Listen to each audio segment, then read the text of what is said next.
সম্মানিত দর্শক শ্রোতা, আমাদের সাথে এই মুহূর্তে উপস্থিত আছে সাব্বির আহমেদ, তরুণ সমাজের উদ্যোক্তা, বিশিষ্ট সমাজসেবক।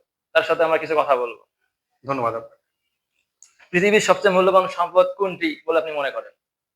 আমার ধারণা পৃথিবীর সবচেয়ে মূল্যবান সম্পদ হলো মানুষ, অর্থাৎ মানুষের শক্তি বা যেটাকে বলা হয় মানব শক্তি। পৃথিবীর সবচেয়ে মূল্যবান সম্পদ মানব শক্তি।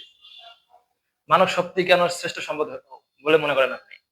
মানব শক্তিকে শ্রেষ্ঠ সম্পদ বলে মনে করার কারণ হলো পৃথিবীর যত যা কিছু আছে, যত সম্পদ আছে, যেটাই আছে, সেটাকে ব্যবহার করার জন্য যতটুকু শক্তি বা সামর্থ্য প্রয়োজন, সেই সম্পূর্ণ শক্তি বা সামর্থ্য শুধুমাত্র মানুষের আছে বলে আমি মনে করি।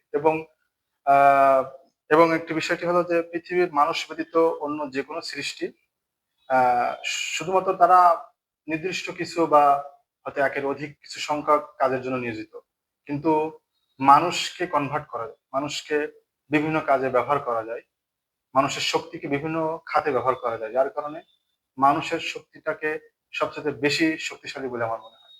এই শক্তিকে কিভাবে কাজে লাগানো যায়? এই শক্তিকে কাজে লাগানোর মাধ্যম হলো আমি মনে করি যে উপযুক্ত মোটিভেশন করা বা উপযুক্ত সুযোগ দেওয়া। যেমনটা হলো, আমি যদি একটু ব্যাখ্যা দেই, যেমন কৃষকের ছেলে ডক্টর হয়, হুম। আবার ডক্টরের ছেলে কিন্তু ডক্টরই হবে এমন কোনো কথা নেই, সে বিভিন্ন পেশায় নিয়োজিত থাকতে পারে। তো কৃষকের ছেলে যে কৃষক শহর চেনে না, তার ছেলে ডক্টর হচ্ছে। তো কেন হলো? এর কারণ সে ডক্টরের মোটিভেশন পাইছে। হতে পারে সেটা পারিবারিক কারণে বা তার নিজের উদ্যোগে বা যে কারণেই হোক, সে মোটিভেশন পাইছে ডক্টর হওয়ার, তাই সে ডক্টর হলো। এবং আম, কেউ ডক্টর হয়, মানুষ কেউ ডক্টর হয়, কেউ ইঞ্জিনিয়ার হয়, কেউ আহ, সামরিক বাহিনীতে যোগদান করে। সামরিক বাহিনীকে কিন্তু ডক্টরের কাজে লাগানো যায় না, আবার ডক্টরকে কিন্তু সামরিক বাহিনীর কোনো কাজে লাগানো যায় না।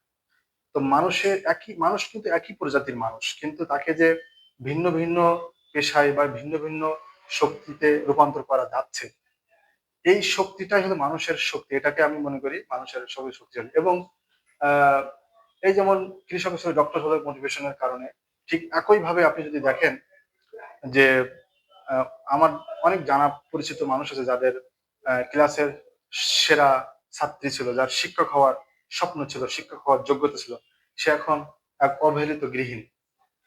সে তার নিজের সন্তানকে পড়াতে পারে না। ক্লাসের সবচেয়ে টপার বয়, যার বিসিএস ক্যাডার হওয়ার স্বপ্ন ছিল, উচ্চ শিক্ষিত হওয়ার স্বপ্ন ছিল, সে পড়াশোনা ছেড়ে দিয়ে বাবার কাজে সাহায্য করছে এখন, এটা আমরা দেখতে পাই। তো এখানে ওখানে কৃষক হিসেবে ডক্টর হলো, এখানে হতে পারলো না, এর কারণ মোটিভেশনের অভাবে। যদি আরেকটা উদাহরণ আমি দেই একটু ভালোভাবে, তবে সেটা বলতে হয় যে আহ, আমাদের সমাজেরই অন্তর্ভুক্ত কিছু পথশিশু আছে যারা বিশেষ করে শহরে দেখা যায় যাদেরকে। তো এই পথশিশুদের বিষয়টি হলো, তারা কিন্তু আমাদের সমাজেরই অংশ, হয়তো তাদের এবং আমাদের জন্মটা একটু পার্থক্য, ব্যতিক্রম। তাদের একভাবে জন্ম, আমাদের একভাবে জন্ম, তাদের একটা পরিবেশ, আমাদের একটা পরিবেশ, কিন্তু তারা এমন ভাবে জীবন যাপন করে যেন মনে হয় তারা কোনো প্রাণী, তারা মানুষের মধ্যে অন্তর্ভুক্ত না।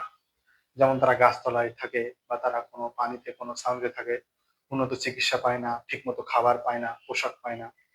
এই সব কিছুর জন্য কিন্তু মোটিভেশনের অভাব। আমাদের একটা সংস্থা আহ এই পথশিশুদের নিয়ে কাজ করে, তাদের সাথে আমি কিছুটা সম্পৃক্ত। তো এই পথশিশুদের নিয়ে কাজ করার মাধ্যমে আমি দেখলাম যে এই পথশিশুদের মধ্যেও নানান ধরনের প্রতিভা আছে। কেউ অনেক সুন্দর খেলতে পারে, কেউ গান গাইতে পারে, কেউ সুন্দর মালা গাঁথতে পারে, কেউ অনেক কিছু করতে পারে। তো এই প্রতিভাগুলো নষ্ট হয়ে যাচ্ছে মোটিভেশনের অভাবে। সেটা হতে পারে সেটা সরকারি মোটিভেশন, রাষ্ট্রীয় মোটিভেশন বা সামাজিক বা পারিবারিক। এই মোটিভেশনের কারণেই এই প্রতিভাগুলো নষ্ট হয়ে যাচ্ছে। এবং আমার আরেকটা বিষয়টি হলো যে আহ, আমি মনে করি একটা মানুষ, সে ধনী পরিবারে জন্মাতে পারে বা গরিব পরিবারে জন্মাতে পারে, সেটা বিষয় না।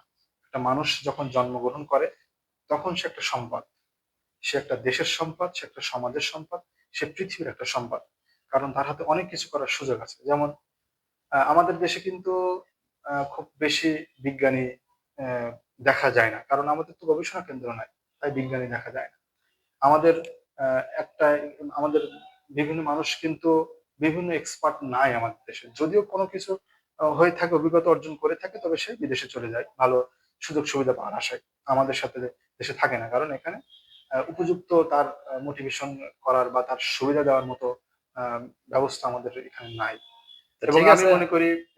মনে করি যে একটা ফাঁকা মাঠ এবং একটা মানুষ দুটোই সম্পদ। ফাঁকা মাঠটা সম্পদ হওয়ার কারণ, একটা ফাঁকা মাঠে একটা সম্ভাবনা থাকে, সেখানে গর্ত করে মাছ চাষ করা যায়, আবার সেখানে বিল্ডিং তুলে একটা প্রকল্প বাস্তবায়ন করা যায়। ঠিক একইভাবে মানুষকেও যদি উপযুক্ত মোটিভেশন করা যায়, তবে মানুষকেও শক্তিশালী সম্পদে রূপান্তর করা সম্ভব বলে আমি মনে করি। তো ঠিক আছে, মানুষের ক্ষতিকর দিকটা কি বলে আপনি মনে করেন? মানুষের ক্ষতিকর দিক হলো মানুষের মৃত্যু। আমি আমার ধারণা মতে যেটা মনে হয়, তবে একটা বিষয়টি হলো, মানুষের ক্ষতিকর দিক হলো মৃত্যু, কিন্তু প্রাকৃতিক মৃত্যুর দিকে আমরা যাব না। আমরা যদি একটু অন্যভাবে অ্যাক্সিডেন্টালি মৃত্যুর দিকে যাই, তবে আমরা দেখতে পাবো যে আহ, পৃথিবীতে গড় হিসাব করলে দেখা যায় আহ, বাঘের আক্রমণে, সাপের কাটায়, বা কোনো প্রাণীর আক্রমণে, বা কোনো অ্যাক্সিডেন্টলি হয়তো কয়েক শত মানুষ মারা যায়। কিন্তু পৃথিবীতে সবচেয়ে বছরে গড় মানুষ মারা যায় হলো মানুষের আক্রমণ। অর্থাৎ ক্ষতিকর ক্ষতিকরের মানব শক্তিকে ক্ষতিকরের দিক হলো মানুষ নিজেই। হুম। এটা হলো আমাদের সবচেয়ে বড় ব্যর্থতা। ঠিক এবং আছে। মানব শক্তিকে যদি সঠিকভাবে কাজে লাগানো যায়, মোটিভেশন করা যায় রাষ্ট্রীয়ভাবে, সবকিছু ভাবে, তবে প্রতিটি প্রতিভাকে প্রজ্বলিত করা যাবে, প্রতিটি শক্তিকে কাজে লাগানো যাবে বলে আমি মনে করি। ঠিক আছে, ধন্যবাদ। ধন্যবাদ। কথার মধ্যে